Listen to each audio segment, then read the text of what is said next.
Opening hook. My name is Vivian, I'm 24 years old, and I thought my mother Delilah was my biggest supporter. But 3 months ago, she humiliated me in front of thousands of strangers by posting my most embarrassing photos online with the caption, "Look at my loser daughter." The comments that followed nearly destroyed me, or so she thought. Before we jump back in, tell us where you're tuning in from, and if this story touches you, make sure you're subscribed, because tomorrow I've saved something extra special for you. Let me start from the beginning. I've always had what you'd call a complicated relationship with my mother. Delilah Ravencrest has been a single mom since I was 5, raising me in our small town of Millbrook Valley after my father left us.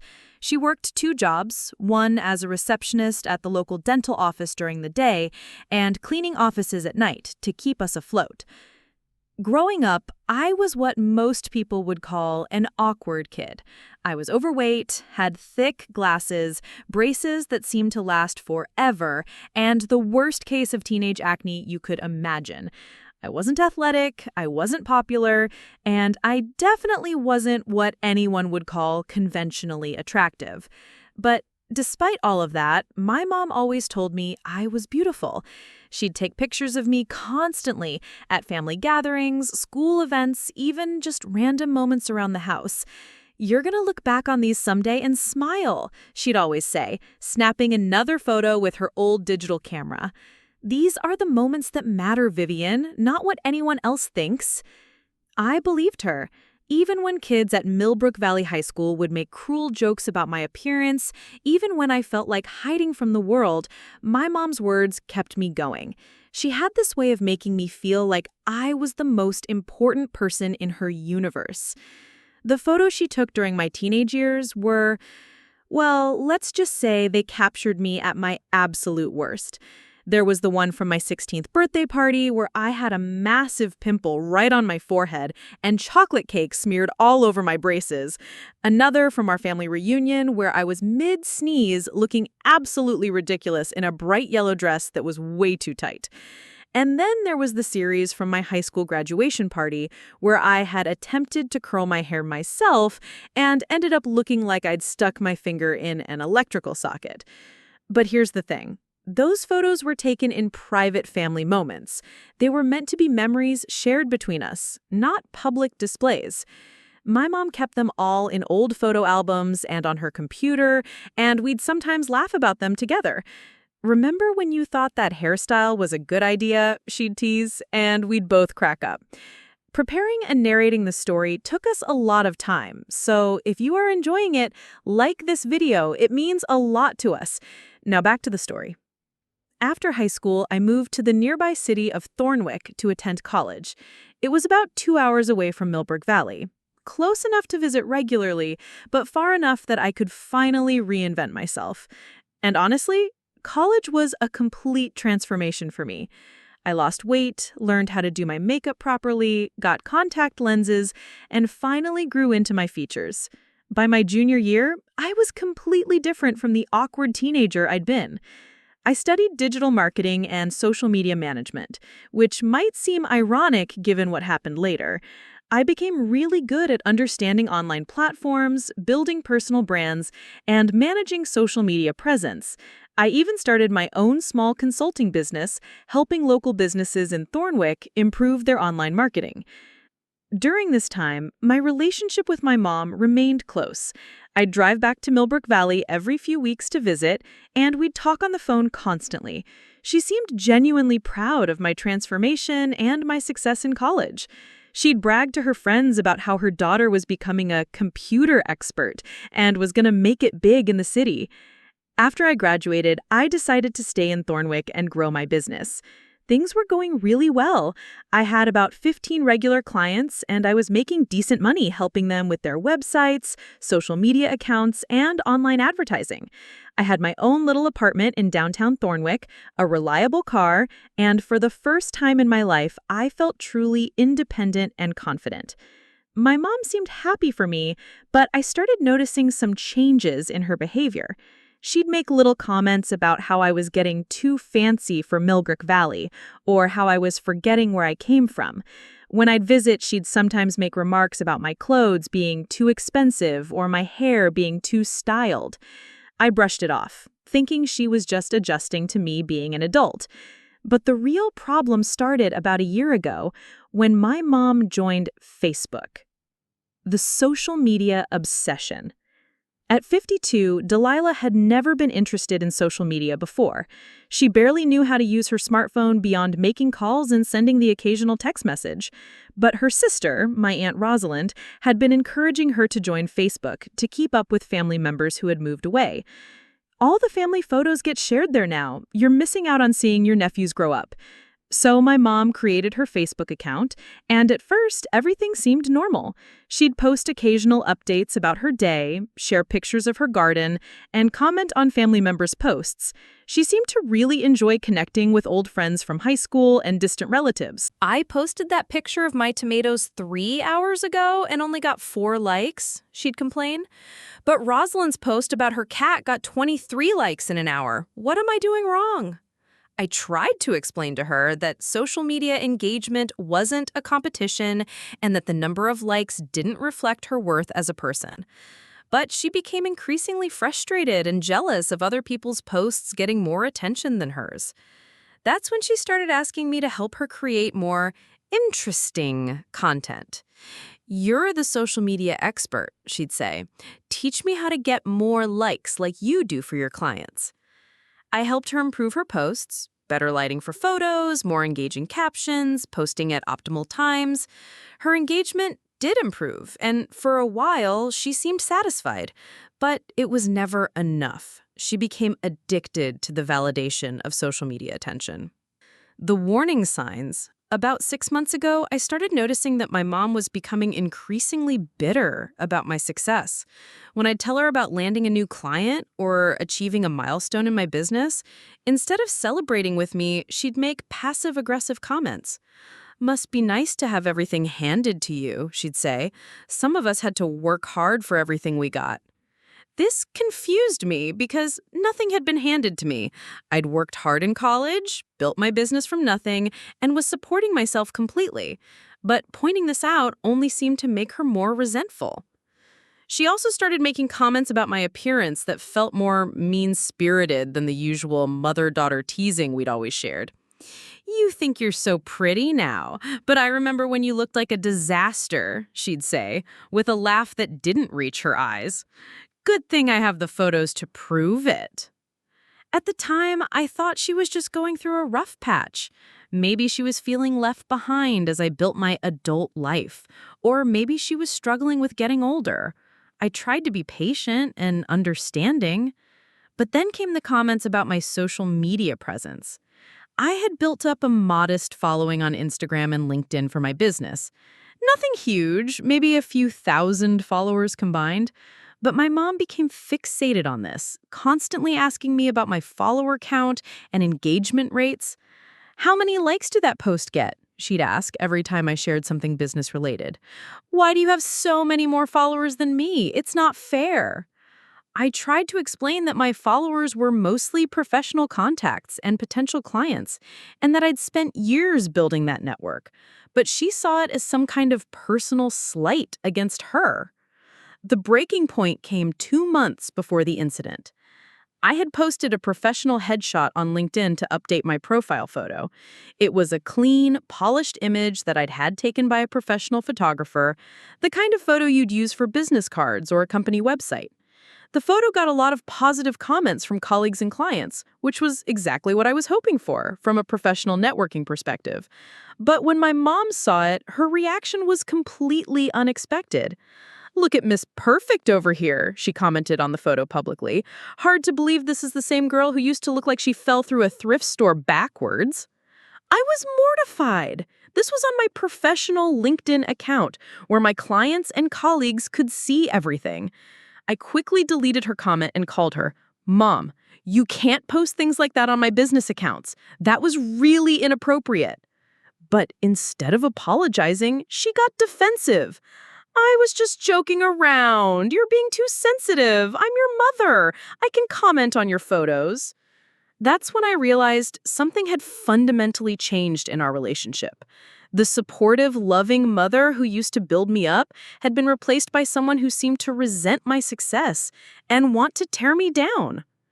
The betrayal. 3 months ago, everything came to a head.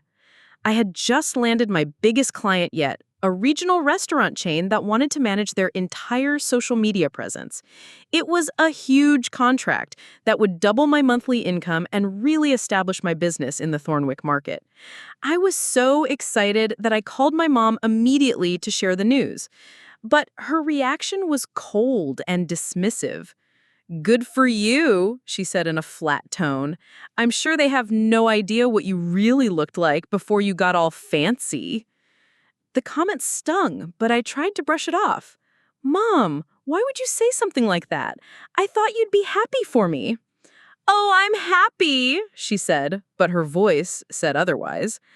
"I'm happy that you get to pretend to be someone you aren't, while the rest of us remember the truth." I didn't understand what she meant at the time, but I was about to find out. The next morning, I woke up to my phone buzzing nonstop with notifications. Text messages, missed calls, social media alerts. Something clearly was wrong. When I checked my phone, my heart dropped. My mom had posted a Facebook album titled "My Daughter's Real Story" with the caption, "Everyone's been asking about my successful daughter, Vivian. Well, here's what she really looked like before she got all high and mighty. Look at my loser daughter thinking she's better than everyone now. Hashtag reality check. Hashtag daughter truth. Hashtag before and after." She was definitely not winning any beauty contests back then. I can't believe this is the same girl who acts so confident now. This explains a lot. The worst part was that she had tagged me in every single photo, so everyone in my professional network could see them. My clients, my colleagues, my friends, everyone was getting notifications that I'd been tagged in these humiliating posts. But the comments that really broke my heart were the ones from my mom's friends and our extended family members. People I'd known my whole life were laughing at these photos and making cruel jokes about my appearance. My own family was participating in humiliating me publicly. "Delilah, you're too funny. She did go through quite an awkward phase." I remember that hair. What was she thinking?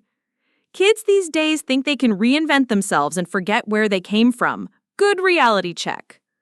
Within hours, the post had been shared dozens of times. People were screenshotting the photos and sharing them on other platforms. My most embarrassing moments were spreading across the internet like wildfire. And it was all because my own mother had decided to humiliate me publicly. I called her immediately, my hands shaking as I dialed. "Take them down," I said as soon as she answered. "Take down those photos right now." "Oh, you saw them," she said, and I could hear the satisfaction in her voice. "Getting a lot of attention, aren't they? Finally, my posts are getting the engagement they deserve." "This isn't funny, Mom. You're humiliating me. My clients can see these. You tagged me in everything." "And," she said coldly, "maybe it's time people saw the real you instead of this fake version you've created. You think you're so much better than everyone now, but I have proof of what you really are." I was stunned. This was my mother, the woman who had raised me, who had always told me I was beautiful, who had supposedly loved me unconditionally. "Why are you doing this to me?" I asked, tears starting to stream down my face. "Because you need to be knocked down a peg," she said matter-of-factly. "You've gotten too big for your britches, acting like you're some kind of success story. Well, success stories don't have embarrassing pasts, do they? Maybe this will teach you some humility." That's when I realized this wasn't a momentary lapse in judgment or a joke gone wrong. This was calculated.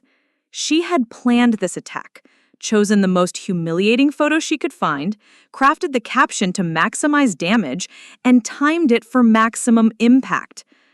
My own mother had deliberately set out to destroy me.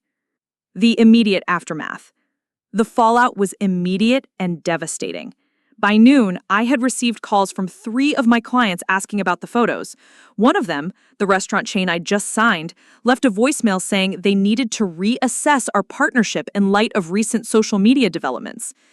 My personal social media accounts were flooded with friend requests from strangers who just wanted to gawk at the photos. People were taking screenshots and sharing them on other platforms. I was becoming a viral meme for all the wrong reasons. But the professional damage was just the beginning. The emotional impact was crushing. Seeing my own family members laugh at my expense, watching strangers mock my teenage appearance, realizing that my mother had weaponized my most vulnerable moments against me, it was almost too much to bear. I spent the rest of that day in my apartment crying and trying to figure out how to handle the situation. I reported the photos to Facebook, but they said they didn't violate community standards since my mom had taken them and I was her daughter. I begged her over the phone to take them down, but she refused. You want them down? Maybe you should think about why you're so ashamed of who you used to be. I'm not taking down anything. People deserve to know the truth about you. That night, as I lay awake scrolling through the hundreds of cruel comments that kept appearing, I realized something that would change everything. My mother had made a critical mistake. She thought she knew everything about my life and my business. She thought she understood social media and how to use it as a weapon. She thought she could humiliate me without any consequences for herself. But what my mother didn't know was that I had been expecting something like this for months, and I had been preparing for it. The morning after the photos went viral, I sat in my apartment with a cup of coffee and did something my mother never expected. I smiled. While she thought she had destroyed me with her carefully planned humiliation, what Delilah didn't realize was that I had been documenting everything. Every passive-aggressive comment, every jealous remark, every sign of her growing resentment towards my success. I had been preparing for exactly this kind of attack for months. The investigation begins. It all started 6 months ago when my mom made that cruel comment on my LinkedIn photo. After I deleted it and called her, something in my gut told me this wasn't over. Her resentment felt too deep, too calculated. As someone who works in digital marketing, I understand how quickly things can escalate online, and I had a feeling she was planning something bigger. So, I did what any smart businesswoman would do. I started gathering evidence. First, I began screenshotting every inappropriate comment she made on my social media posts. When she would write things like, "Must be nice to pretend you're perfect," or "I remember when you weren't so fancy," on my professional accounts, I captured them before deleting them. I created a folder on my computer labeled Evidence and started building a comprehensive record. But I didn't stop there. I also started recording our phone conversations. Now, before you judge me, let me explain. In Thornwick County, it's legal to record phone conversations as long as one party consents. And since I was one of the parties, I was covered legally. I wasn't planning to use these recordings maliciously.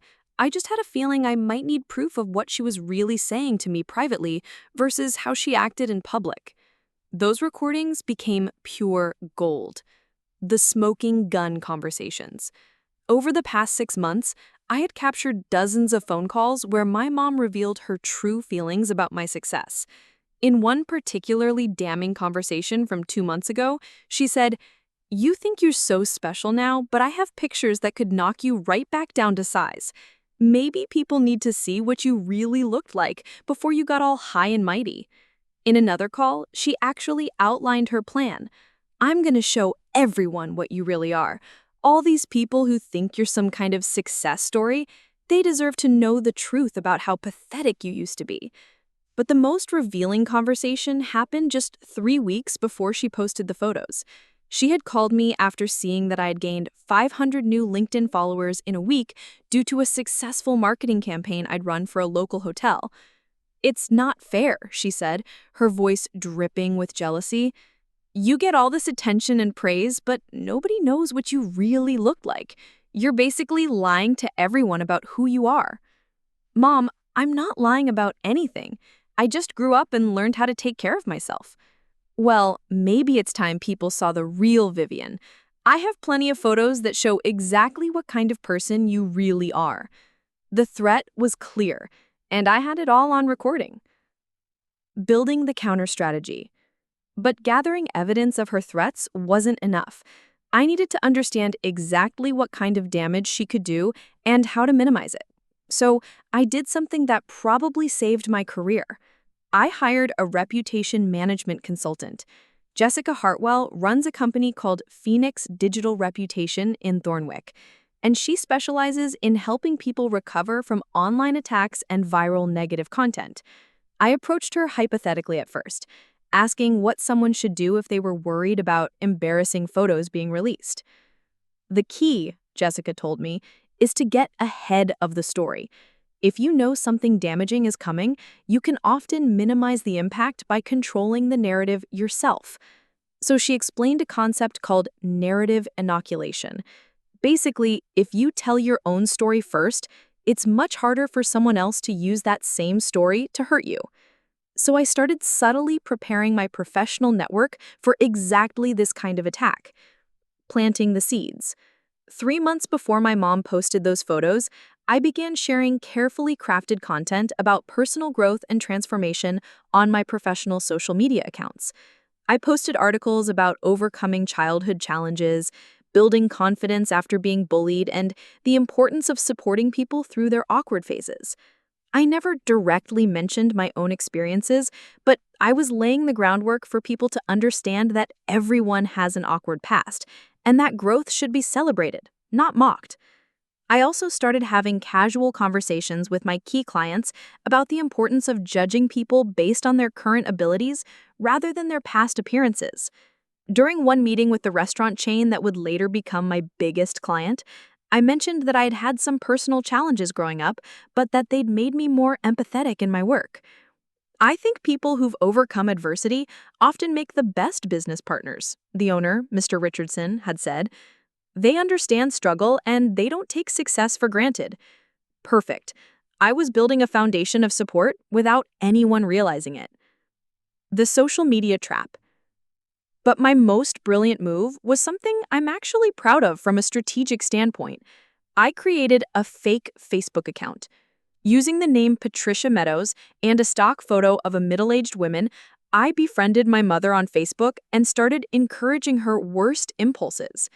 As Patricia, I would comment on my mom's posts with things like, "You should show people what your daughter really looked like before she got famous. I bet you have some funny photos of her when she was younger."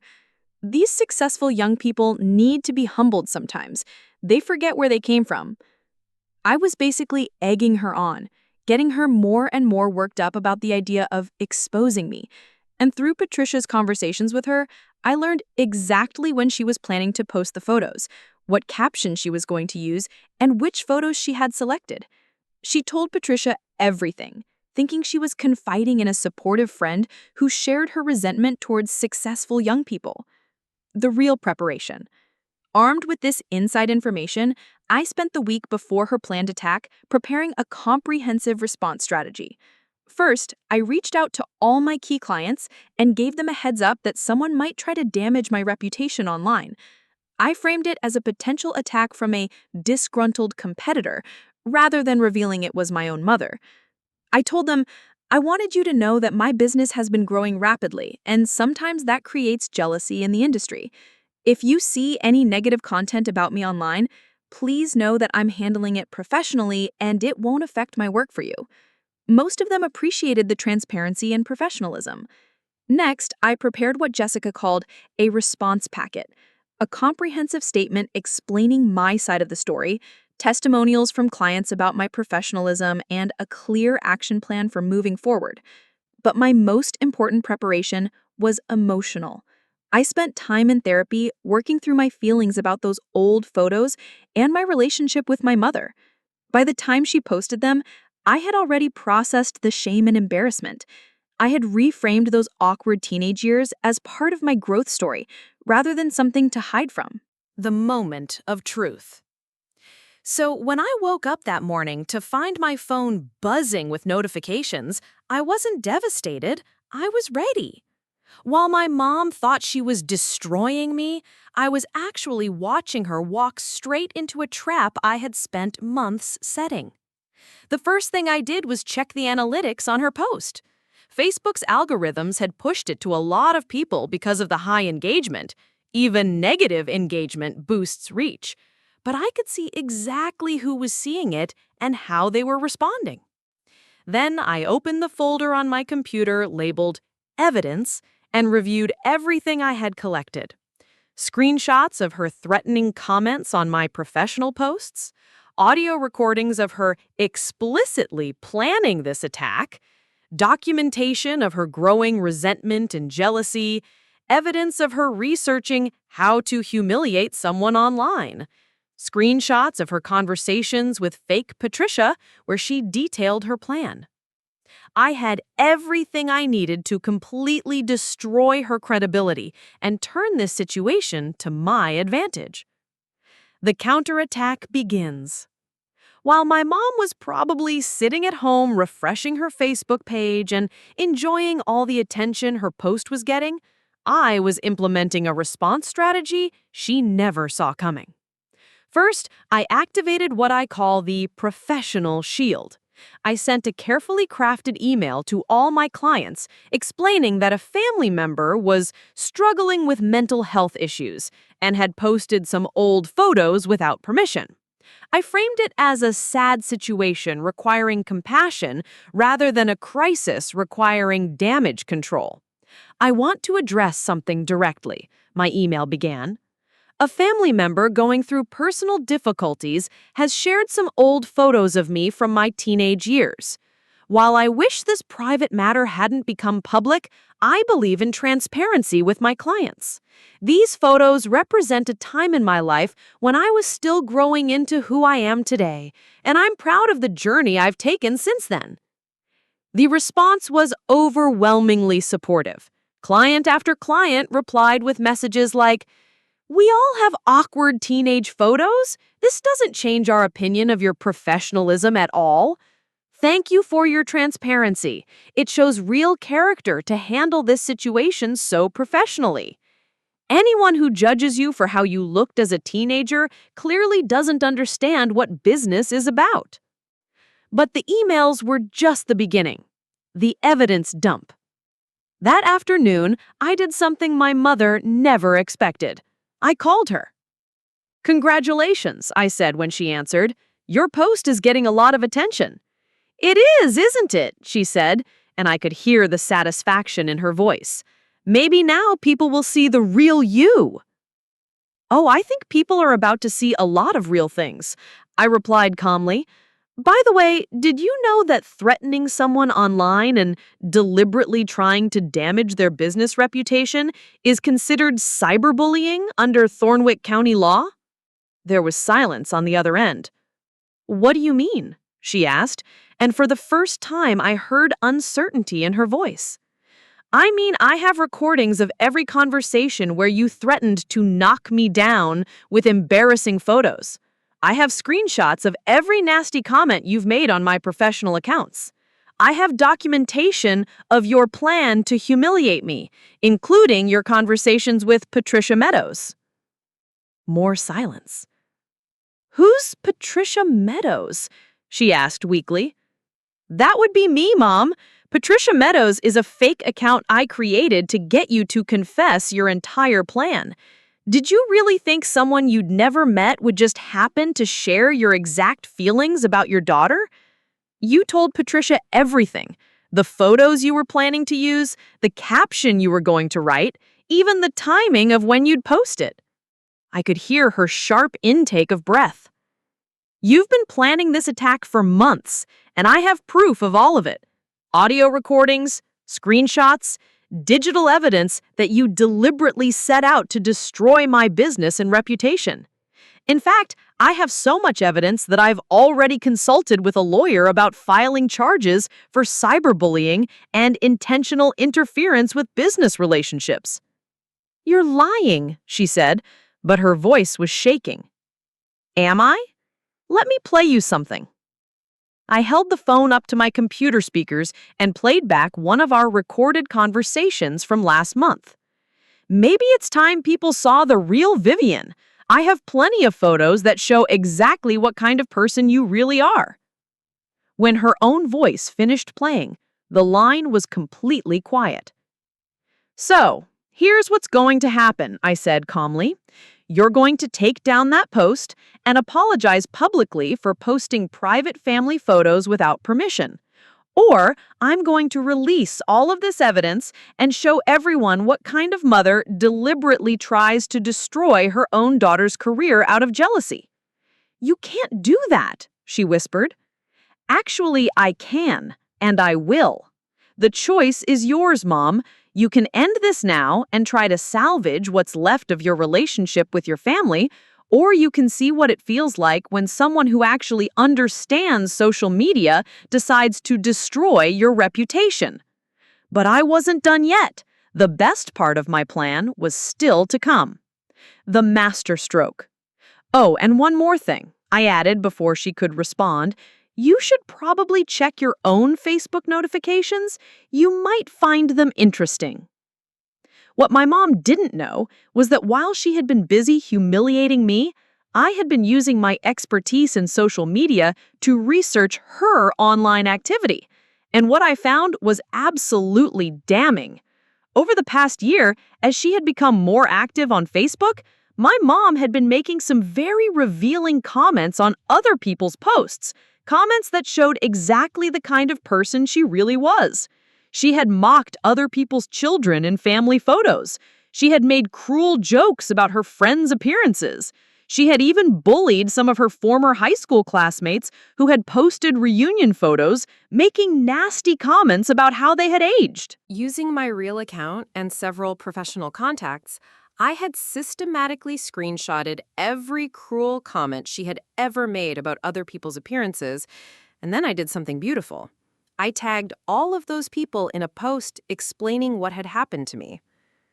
"I want to share something important about cyberbullying and how it affects families," my post began. "My mother recently posted embarrassing photos of me in an attempt to humiliate me professionally. But this isn't an isolated incident. Over the past year, she has been consistently cruel to others online, making fun of appearances and mocking people's personal photos. I have attached screenshots of her comments on various people's posts. If she has made cruel remarks about you or your family, please know that this behavior is part of a larger pattern and you don't have to accept it." Within an hour, my mom's Facebook was flooded with angry responses from all the people she had bullied over the past year. People were sharing their own screenshots of her cruel comments and calling her out for her behavior. The woman who had thought she could humiliate me with impunity was now facing a coordinated response from dozens of people she had victimized. Her phone started ringing nonstop as family members and friends began demanding explanations for her behavior. But the final nail in the coffin came from someone I never expected, Aunt Rosalind, the one who had convinced her to join Facebook in the first place. "Delilah," she commented on my mother's photo album, "I am absolutely disgusted by this behavior. Vivian is your daughter, and you should be proud of how successful she's become instead of trying to tear her down. I'm ashamed to call you my sister right now. Take these photos down immediately." And just like that, the tide had completely turned. The silence on the phone after Aunt Rosalind's public condemnation stretched for almost 30 seconds. I could hear my mother's labored breathing, and I knew she was finally beginning to understand the magnitude of what she had unleashed. "Vivian," she said finally, her voice completely different from the confident, vindictive tone she'd used just minutes earlier. "Now you want to talk. Interesting timing. Let me guess, your phone is blowing up with angry calls from everyone you've bullied over the past year?" Indeed, I could hear her phone buzzing in the background with incoming calls and text notifications. "This is getting out of hand," she said, panic creeping into her voice. "People are saying horrible things to me." "Horrible things? You mean like calling you a loser and mocking your appearance? Funny how that feels different when it's happening to you, isn't it?" While we were talking, I was monitoring the social media situation in real time. The response to my evidence dump was exceeding even my expectations. Not only were the people my mother had previously bullied calling her out, but their friends and family members were joining in to condemn her behavior. But more importantly, our extended family was finally seeing who Delilah Ravencrest really was. My cousin Trevor, Aunt Rosalind's son, had shared my post with his own commentary. I can't believe my aunt would do something this cruel to Vivian. I've known Viv since we were kids, and she's one of the kindest people in our family. This is absolutely unacceptable behavior from someone who should be supporting her daughter, not tearing her down. My second cousin, Miranda, who had always been close to my mom, posted her own statement. I am horrified by what I'm seeing from Aunt Delilah. Vivian has worked so hard to build her business and make something of herself. Instead of being proud, her own mother is trying to destroy her. This isn't the woman I thought I knew. But the comment that really hit home came from my grandmother's sister, Great Aunt Beatrice, who was 92 years old and commanded enormous respect in our family. She rarely used Facebook, but when she did, everyone paid attention. Delilah Ravencrest, she wrote in a comment visible to our entire extended family, "Your mother and my sister would be absolutely ashamed of this behavior. Vivian is a credit to our family name, and you should be building her up, not tearing her down. I have never been more disappointed in a family member in my 92 years. You owe your daughter and this entire family an apology." When Great Aunt Beatrice spoke, the family listened. Within minutes of her comment, my mom's original post was flooded with family members expressing their disappointment and demanding she remove the photos. "Take it down, Delilah. This is embarrassing for all of us. I'm ashamed to be related to someone who would do this to their own child. Vivian doesn't deserve this treatment from anyone, not especially her mother." While the family drama was unfolding, I was also watching the professional side of things develop exactly as I had planned. My proactive approach with clients was paying off enormously. Mr. Richardson from the restaurant chain called me personally that afternoon. "Vivian, I saw some posts about family photos online, and I just wanted you to know that it doesn't change our opinion of you or our business relationship at all. In fact, the way you've handled this situation shows exactly the kind of professionalism and grace under pressure that we want in a partner." Several other clients sent similar messages, and by the end of the day, I had actually received 3 new business inquiries from people who had seen how I handled the crisis and were impressed by my professionalism. But the real professional consequences were falling on my mother. What she hadn't considered when she posted those photos was that many people in Millbrook Valley knew where she worked. The Millbrook Valley Dental Associates, where she had been a receptionist for 15 years, had their own Facebook page and online presence. By evening, the dental office's Facebook page was flooded with negative comments from people who had seen my mom's post and the subsequent evidence of her online bullying pattern. I can't believe you employ someone who would publicly humiliate her own daughter like this. How can I trust a dental office that hires people with such poor judgment and cruel behavior? I'll be finding a new dentist. I don't want to give my money to a business that employs cyberbullies. The night cleaning service she worked for was also being contacted by people who had seen her posts and wanted to ensure she wasn't cleaning their offices. The next morning, I received a call that changed everything. It was Jessica Hartwell from Phoenix Digital Reputation, the consultant I'd been working with. "Vivian, I've been monitoring the situation overnight, and I think we need to discuss legal action more seriously," she said. "The evidence you've collected is incredibly strong, and the ongoing harassment could constitute several different legal violations." She explained that my mother's actions could potentially fall under multiple legal categories: cyberbullying, intentional interference with business relationships, defamation, and potentially even harassment. The fact that she planned this attack for months and specifically targeted your professional reputation makes this much more serious than a simple family dispute, Jessica explained. "You have grounds for both criminal charges and civil action." I had been hoping it wouldn't come to this, but my mother's refusal to take down the posts and apologize was forcing my hand. That afternoon, I drove to Thornwick County Sheriff's Department and filed a formal complaint for cyberbullying. In Thornwick County, cyberbullying with intent to damage someone's professional reputation was a misdemeanor offense, punishable by fines and potentially jail time. Detective Sarah Blackstone, who specialized in cybercrime cases, reviewed my evidence with obvious amazement. She said, "I've never seen a case where the victim was this well prepared. You have audio recordings, screenshots, documented threats, evidence of premeditation, and proof of ongoing harassment. This is one of the strongest cyberbullying cases I've ever seen." She explained that they would need to officially serve my mother with papers and conduct a formal investigation, but that the evidence was so clear-cut that charges would almost certainly be filed. "Your mother will be facing criminal charges within the week," Detective Blackstone informed me.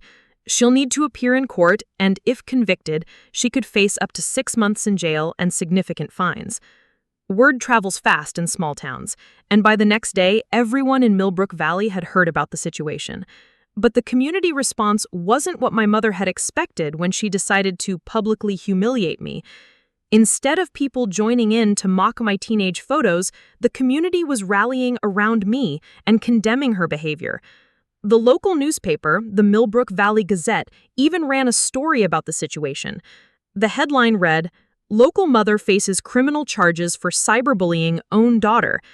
The article detailed how a local businesswoman had been attacked by her own mother, who was now facing legal consequences for her actions. The story included quotes from community members who knew both of us. "I've watched Vivian grow up, and she's always been a sweet girl who worked hard for everything she achieved. What her mother did is just cruel and inexcusable. Vivian used to help my elderly mother with her groceries when she was just a teenager," commented Jim Walsh, a longtime Millbrook Valley resident. "She's always been respectful and kind. Her mother should be ashamed of herself." Even more damaging for my mother, several of her coworkers at the dental office spoke to the reporter anonymously about her behavior at work. "She's always been jealous and negative about other people's success," one coworker said. "She would make nasty comments about patients and constantly complain about how unfair everything was. This behavior doesn't surprise us." The community pressure and negative publicity finally forced both of my mother's employers to take action. Dr. Patricia Fleming, who owned Millbrook Valley Dental Associates, called my mother in for a meeting on Thursday morning. I know this because my mom called me afterward, completely panicked. "They're threatening to fire me," she said, crying into the phone. "Dr. Fleming said my behavior is reflecting poorly on the practice and that they can't have employees who engage in cyberbullying." "Maybe you should have thought about that before you decided to attack your own daughter publicly," I replied without sympathy. "Please, Vivian, you have to do something.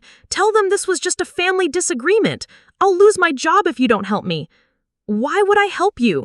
You tried to destroy my career. You wanted to humiliate me in front of my clients and colleagues. Now you want me to save your job?" But she wasn't done yet. Her supervisor at the cleaning service, a company called Millbrook Valley Commercial Cleaning, had also called her in for a disciplinary meeting. "They're saying that clients are requesting that I not be assigned to their buildings. People don't want someone with my demonstrated poor judgment and cyberbullying behavior cleaning their offices." The irony was perfect. My mother had tried to destroy my professional reputation, and instead, she had destroyed her own. But the most devastating moment came when I decided to reveal the full extent of my preparation to the family. During a 3-way call with Aunt Rosalind, I explained exactly how I had manipulated the situation. "Wait," Aunt Rosalind interrupted. "You're telling me that Patricia Meadows, the woman Delilah has been talking to for months, was actually you?" "That's right. I created a fake account specifically to get her to confess her plans. She told Patricia everything. How long she'd been planning the attack, which photos she was going to use, even how she hoped it would destroy my business. I played some of the recordings I had made of conversations where my mother had detailed her malicious intent to the fake Patricia account. I've been so angry and jealous of Vivian's success. She thinks she's so much better than everyone now. Patricia, you understand how frustrating it is to see someone get everything handed to them while the rest of us struggle." And Patricia would respond with encouragement? Aunt Rosalind asked, horrified. "Oh, yes, I was very supportive. I told her that successful young people needed to be, quote, knocked down a peg, and that she should definitely, quote, show everyone what Vivian really looked like. I basically fed her exactly what she wanted to hear and encouraged her worst impulses." The silence on the other end of the line was deafening. "Delilah," Aunt Rosalind said finally, "do you understand what this means? You spent months planning to destroy your own daughter. You confided in a complete stranger about how much you resented Vivian's success. Wasn't a momentary lapse in judgment. This was a calculated campaign of cruelty. That evening, my mother drove to my apartment in Thornwick. I saw her through my window, sitting in her car in the parking lot for almost 20 minutes before finally getting out and walking to my door. When I opened it, she looked like she had aged 10 years in 3 days. Her eyes were red from crying, her hair was disheveled, and she was wearing the same clothes from the day before. "We need to talk," she said quietly. I let her in, but I didn't offer her a seat or anything to drink. She stood in my living room, looking around at the life I had built for myself, the modern furniture, the professional certificates on the walls, the evidence of the success she had tried to destroy. "I never meant for it to go this far," she said finally. "Really? Because I have recordings of you saying exactly how far you wanted it to go. You wanted to destroy my business. You wanted to humiliate me in front of my clients. You wanted to knock me down and show everyone what a loser I used to be. I was angry. I felt left behind. When you became successful, it felt like you were leaving me behind and forgetting where you came from. So you decided to sabotage me instead of being proud of me?" She started crying then, deep, ugly sobs that shook her whole body. "I've lost everything, Vivian. My job, my reputation, my family's respect. People are talking about pressing charges. I might go to jail." I watched her cry and felt nothing. No sympathy, no urge to comfort her, no desire to fix the situation for her. She had made her choices, and now she was facing the consequences. "You did this to yourself, Mom. I give you every opportunity to be proud of my success, to be part of my life, to celebrate what I had achieved. Instead, you chose to tear me down out of jealousy and resentment." "What do you want me to do?" she asked desperately. "How can I fix this?" "You can't," I said simply. "You can take down the photos and apologize publicly, but you can't undo the damage you've done to our relationship. You can't take back the months you spent planning to humiliate me. You can't erase the fact that my own mother tried to destroy my career." The next day, my mother finally removed the photo album from Facebook and posted a public apology. "I want to sincerely apologize to my daughter Vivian and to everyone who was affected by my recent posts. I was wrong to share private family photos without permission, and I was wrong to try to humiliate my daughter publicly. Vivian has worked hard for her success, and I should have been proud of her instead of trying to tear her down. I am ashamed of my behavior and take full responsibility for my actions." But it was too little, too late. The damage to her reputation was permanent, and the legal process was already in motion. Within a week, she was formally charged with cyberbullying under Thornwick County ordinances. Her court date was set for the following month. Both of her employers ultimately decided to terminate her employment, citing the negative publicity and community backlash as factors that made it impossible for her to continue in her positions. The woman who had tried to destroy me had succeeded in destroying her own instead. But the most satisfying consequence of all came from an unexpected source: the very people she had tried to impress with her attack on me. The Facebook friends who had initially laughed at my embarrassing photos and supported her cruel comments began turning on her as the full story emerged. When they realized that her attack had been premeditated and malicious, and when they saw the evidence of her pattern of bullying behavior, they began distancing themselves from her. People who had commented with laughing emojis on the original photos were now posting comments expressing their disgust with her behavior and their support for me. The social media validation she had been so desperate for had completely reversed, leaving her more isolated and humiliated than ever before. And through it all, my business continued to grow and thrive, with new clients who were impressed by how professionally I had handled the crisis, and existing clients who respected my transparency and grace under pressure. The woman who had tried to destroy me had instead provided me with the perfect opportunity to demonstrate exactly the kind of person I had become: someone who could face adversity with intelligence, preparation, and dignity. 3 months later, I sat in the Thornwick County Courthouse watching my mother stand before Judge Margaret Thornfield to receive her sentence. The past months had been a whirlwind of legal proceedings, media attention, and personal growth that I never could have anticipated. The courtroom was surprisingly full. Several community members from Millbrook Valley had come to support me, including Mrs. Henderson from the bakery and Jim Walsh, who had spoken to the newspaper. Even some of my clients had taken time off work to be there, which touched me more than I can express. My extended family was also present, but notably most of them were sitting on my side of the courtroom rather than supporting my mother. Aunt Rosalind sat directly behind me, occasionally squeezing my shoulder for support. Even Great Aunt Beatrice had made the journey from her assisted living facility to witness what she called justice for the family. Detective Sarah Blackstone took the stand first to present the evidence. She methodically walked through the audio recordings, screenshots, and digital evidence I had collected over the months. The courtroom was silent as they played excerpts of my mother's recorded threats and her detailed plans to humiliate me.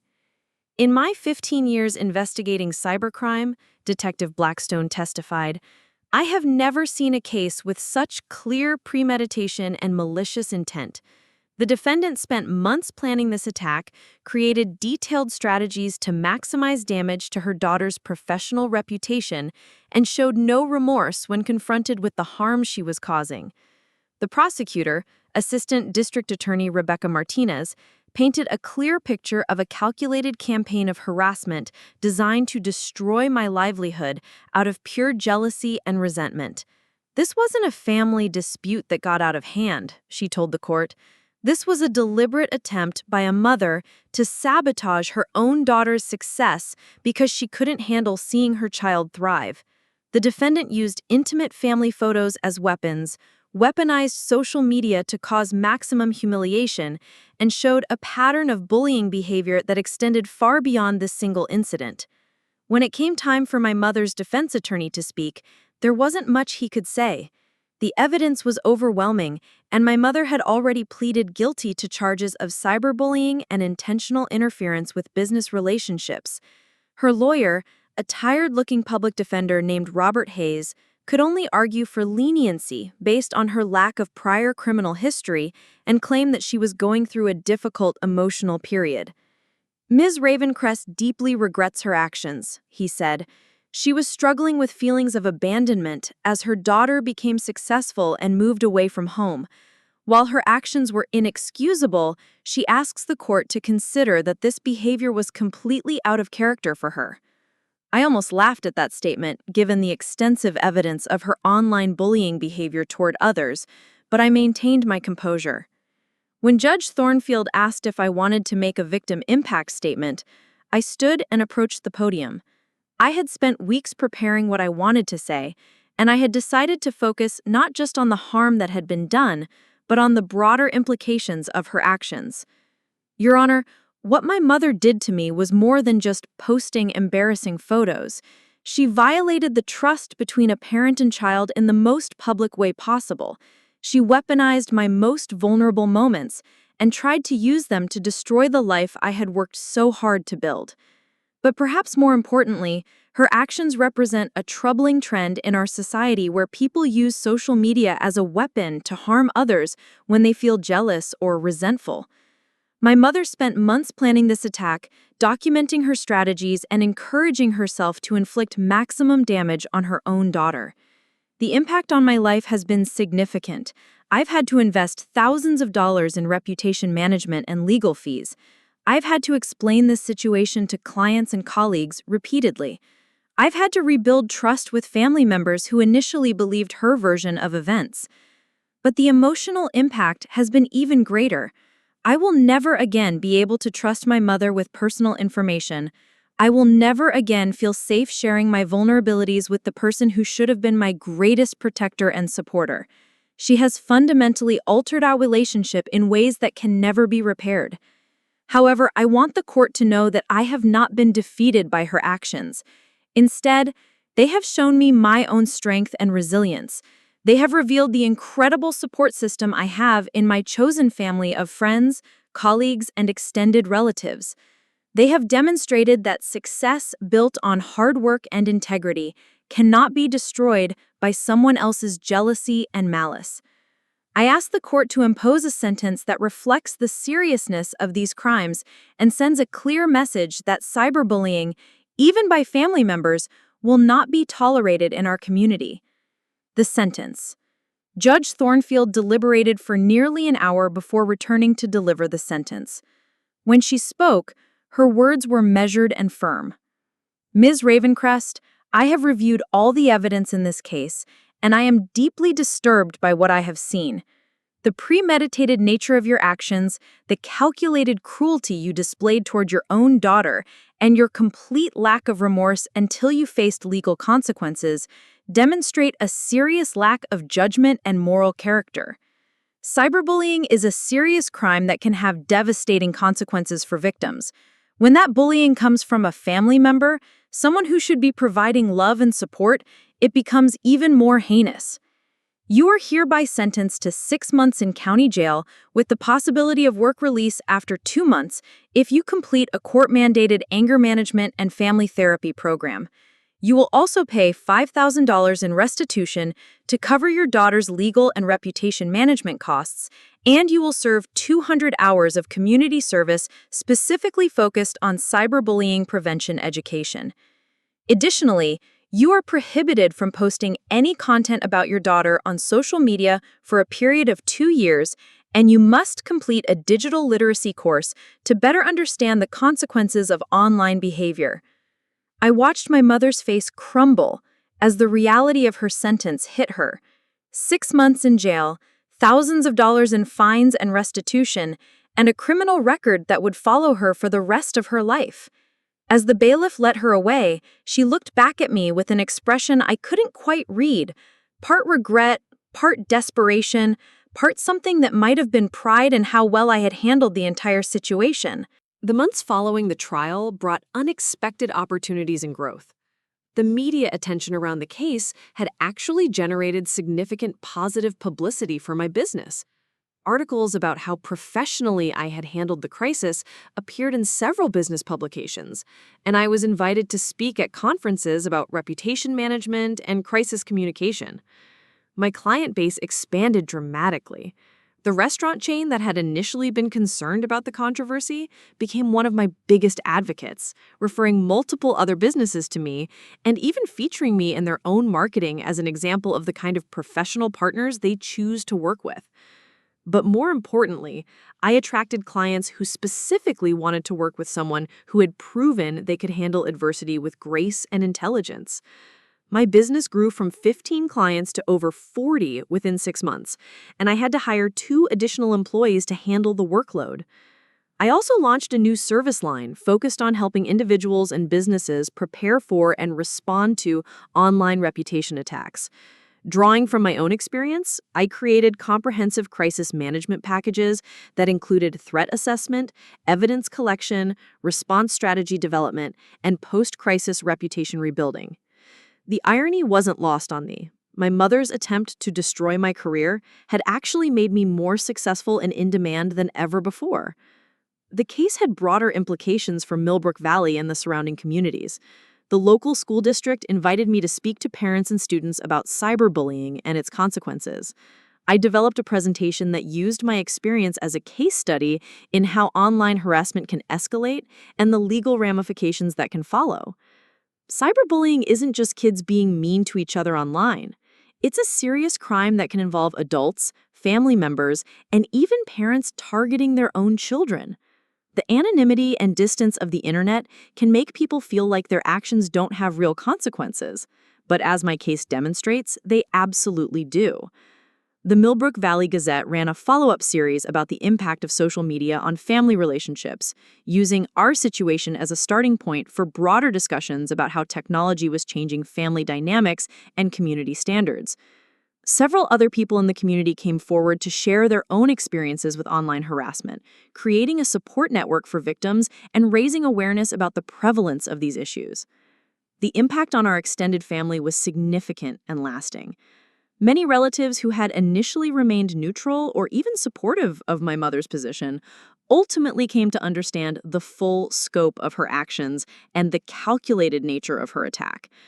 Aunt Rosalind became one of my strongest supporters, publicly stating that she was proud of Vivian for standing up to bullying and showing that family members cannot abuse their relationships with impunity.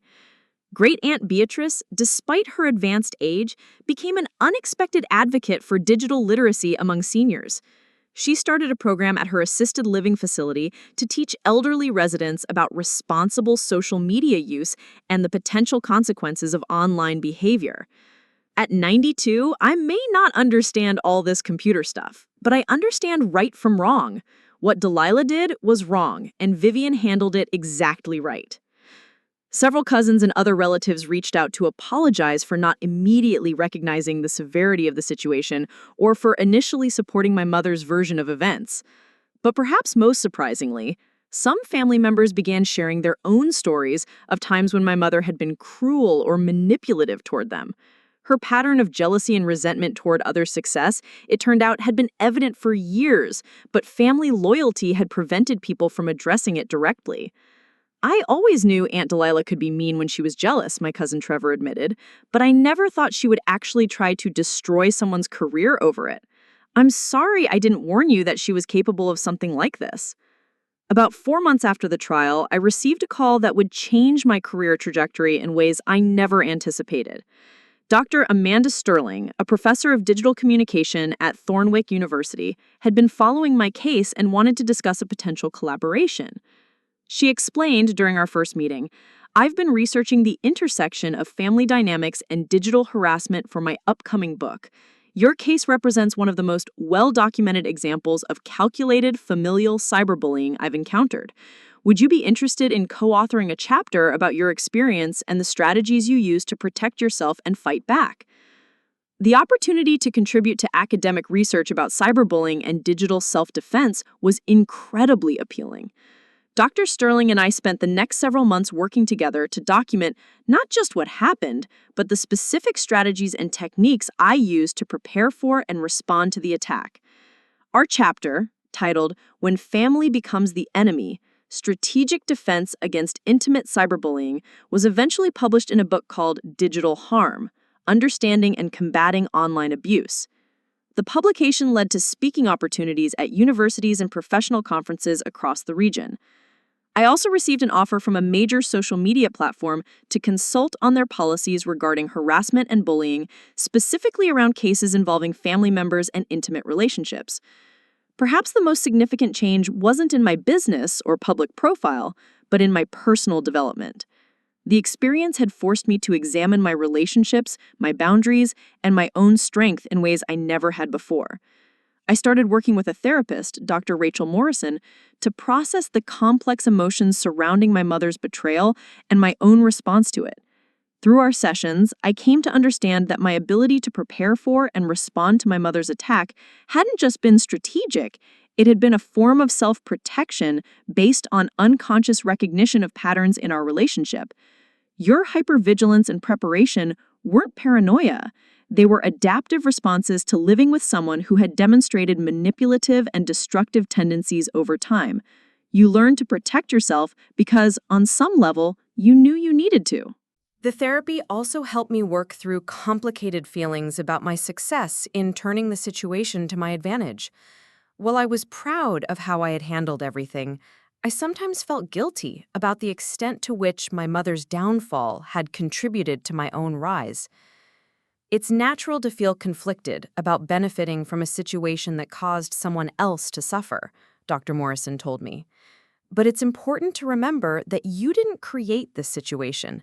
You just responded to it skillfully. Your success isn't built on your mother's failure. It's built on your own resilience and professional competence. My mother was released from jail after serving 4 months with good behavior. She had completed the anger management program and had begun the family therapy sessions that were part of her sentence. Her probation officer contacted me to ask if I was willing to participate in a mediated conversation as part of her rehabilitation process.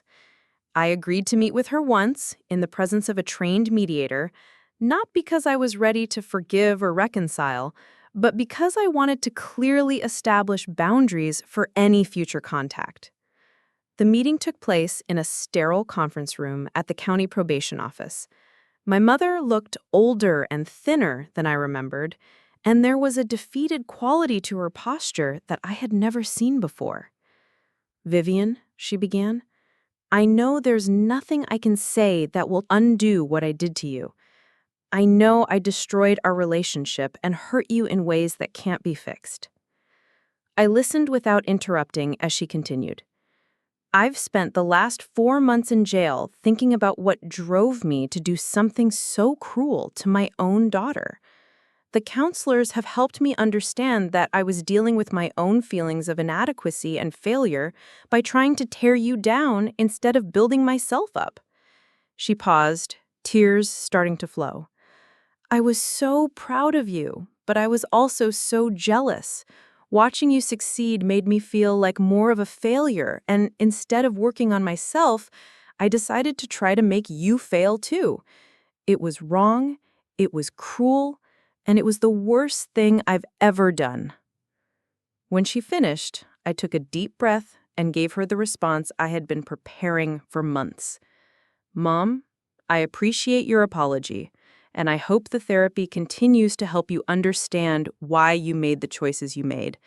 But I need you to understand that this isn't something we can just move past. You didn't just hurt me, you tried to destroy me. You weaponized my trust, my vulnerabilities, and my most embarrassing moments against me." I looked directly at her as I continued. "I have built a successful life and career, and I've surrounded myself with people who support and celebrate my achievements.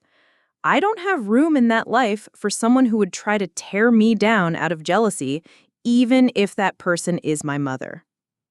The finality of my words seemed to hit her hard, but she nodded in understanding. "I know I don't deserve forgiveness," she said quietly. "I just want you to know that I'm proud of how strong you are and how well you handled everything I put you through. You're a better person than I ever was." I've spoken at dozens of conferences and workshops about digital self-defense and family cyberbullying. I've consulted with law enforcement agencies about investigating online harassment cases. I've even testified before the state legislature about strengthening cyberbullying laws. But more importantly, I've built a chosen family of friends, colleagues, and mentors who celebrate my successes and support me through challenges. I've learned that blood relationships don't automatically deserve loyalty, and that sometimes the most loving thing you can do is establish firm boundaries with people who try to harm you. I rarely think about my mother anymore, except when I'm sharing my story to help others who are dealing with similar situations. She has become, in my mind, less of a person who betrayed me and more of a cautionary tale about what happens when jealousy and resentment are allowed to fester unchecked. The embarrassing photos she posted to humiliate me have been completely overshadowed by the professional headshots, speaking engagement photos, and award presentations that now represent my public image. The loser daughter she tried to expose to the world has been replaced by a successful businesswoman, published author, and community advocate. Sometimes I receive messages from people who have seen my story and are dealing with their own family cyberbullying situations. They ask for advice about how to protect themselves, how to gather evidence, and how to fight back against people who should be supporting them, but are instead trying to tear them down. My advice is always the same. Document everything, build your support network, never underestimate the power of preparation, and remember that success truly is the best revenge. The woman who tried to make me a cautionary tale about the dangers of trying to rise above your circumstances instead became proof that with intelligence, preparation, and determination, you can not only survive betrayal, but transform it into triumph. And sometimes, late at night when I'm working in my beautiful office, surrounded by the evidence of everything I've built and achieved, I actually feel grateful for what she did. Not because I'm glad she hurt me, but because her attack revealed strengths I didn't know I had and opened doors I never knew existed. She wanted to show the world what a loser I was.